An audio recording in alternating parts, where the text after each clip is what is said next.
Hi, I'm Matt Martin, and today I'm going to be reviewing 3 Tears for Jimmy Prophet. Okay, firstly, the storyline. The storyline follows Jimmy Prophet, played by Paddy Considine, this man on the screen. Basically, Jimmy goes to a fitness hall, which he's probably converted himself into a gym. Jimmy outlines a story involving himself where he fought another man who he killed with a punch.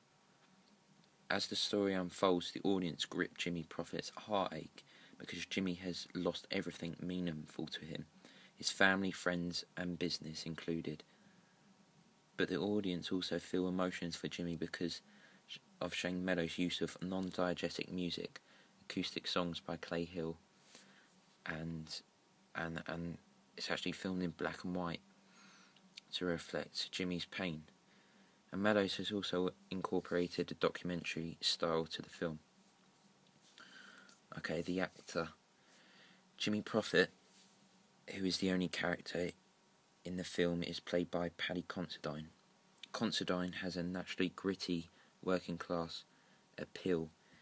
Even in his tone of voice, he's not well spoken, and he suits the role of Jimmy. Considine also has a background which would have helped him while filming. He grew up on a council estate. This may have helped him reflect how hard it is to lift himself out of a tough situation, which is similar to what Jimmy is trying to do. Okay, the cast list.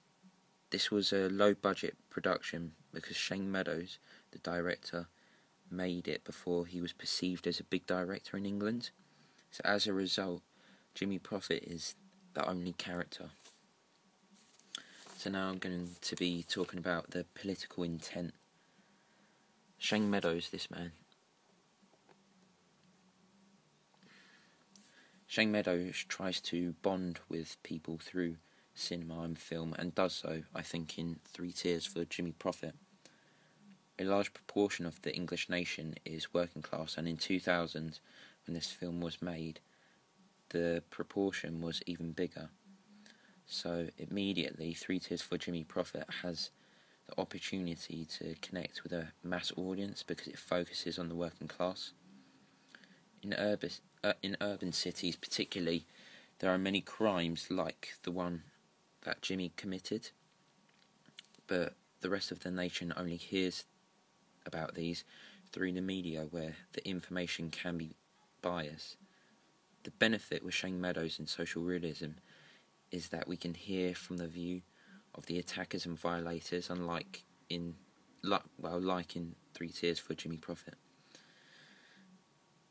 Because of the way mainstream media is run, it's easy to hate and point the finger at criminals, but Shane Meadows challenges this and shows through Jimmy that sometimes criminals lose more than what's fair, and they can sometimes be a victim of their own crime.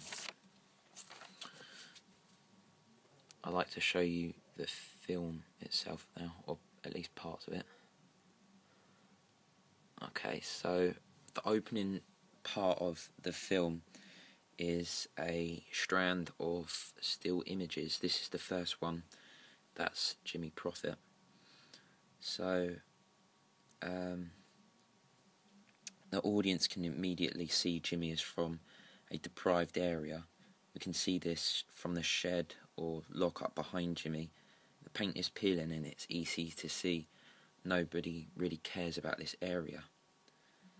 Jimmy is also dressed in a shell tracksuit and has greasy hair. From this, it's easy to assume that he's into a sort of sport and comes across as unattractive. Okay. I'm going to show you another still image. So this is, I think, the third one. In this still image, Jimmy is side-on screaming, and he's obviously being torn by his painful situation.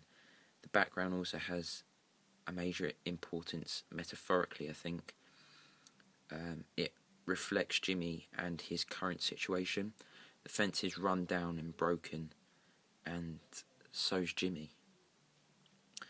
This still image uses chiaroscuro lighting, which means it purposely keeps shadows and has a gloomy and painful element to it. The first part of the film uses, like I said, still images, and Meadows uses jump cuts in between each to present them. This allows the audience to see a brief history of Jimmy. All throughout the still images, a song by Clay Hill is played over the top. I'll play that a bit now. No shame.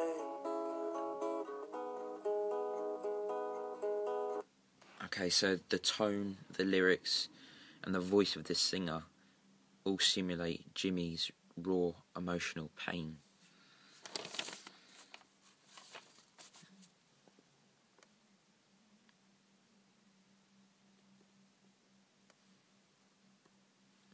Two knockouts, and I was in a club, and this clown came up to me and started provoking me. Yo, Jimmy Prophet. So, just there, Meadows has used a long shot so we can establish where Jimmy is. He's at a boxing hall, and specifically in a boxing ring. All around the ring is bunting, boxing posters, and the Union Jack and the flag of St. George. From this, we learn that Jimmy's a proud man who's proud to be British and proud to be a boxer.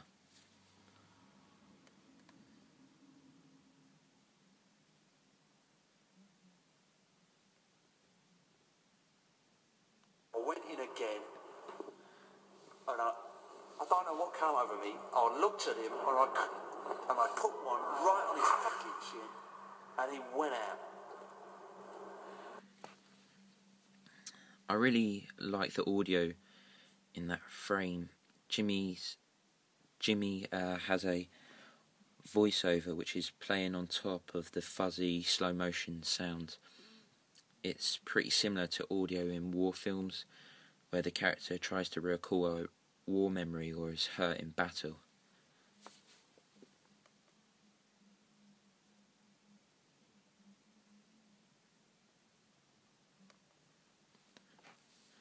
So just here, Meadows has incorporated a few of these documentary interview-styled mid-shots so that the audience can largely focus on Jimmy and what he's saying. Also, you can see behind Jimmy there's naturalistic lighting is used to make Jimmy's statements more realistic and believable. I would like to get to know her again, because I held her. You know what I mean? I've done everything for her, fed her, changed her. And whatever it takes, I'm going to do it. And I'm going to let her know that I'm her father and that I love her. And it wasn't my fault that I wasn't there for her. I'll let her know, because I know they haven't let her know. But whatever it fucking takes, whatever, she will know. So, in the actual dialogue, just there, Jimmy talks about getting to know his daughter again and gives his recollection of what his relationship to his daughter was like, as well as this diegetic music started to play. It was sort of downhearted music, and both of these things help make the audience feel empathy towards Jimmy. But in the background just there, you can see is still the boxing ring. This sort of signifies that Jimmy can't really move on and progress from his old ways, and gives the impression that getting to know his daughter again will remain a dream, because he's still attached to boxing and what sent him away from his daughter.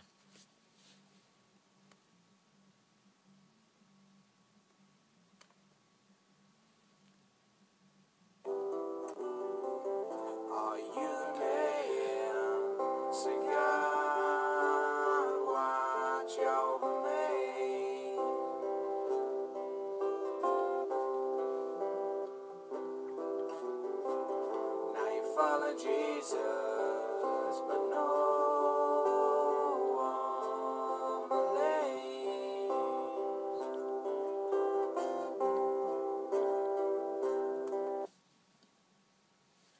So initially that frame was a long shot, but Meadows zoomed into a mirror detailing the reflection of Jimmy and his trainer.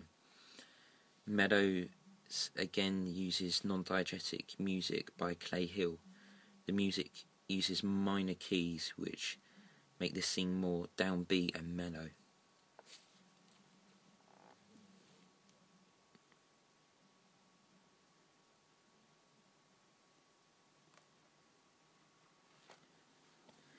So just here, Meadow uses another long shot to show the audience a different aspect of where Jimmy has been training.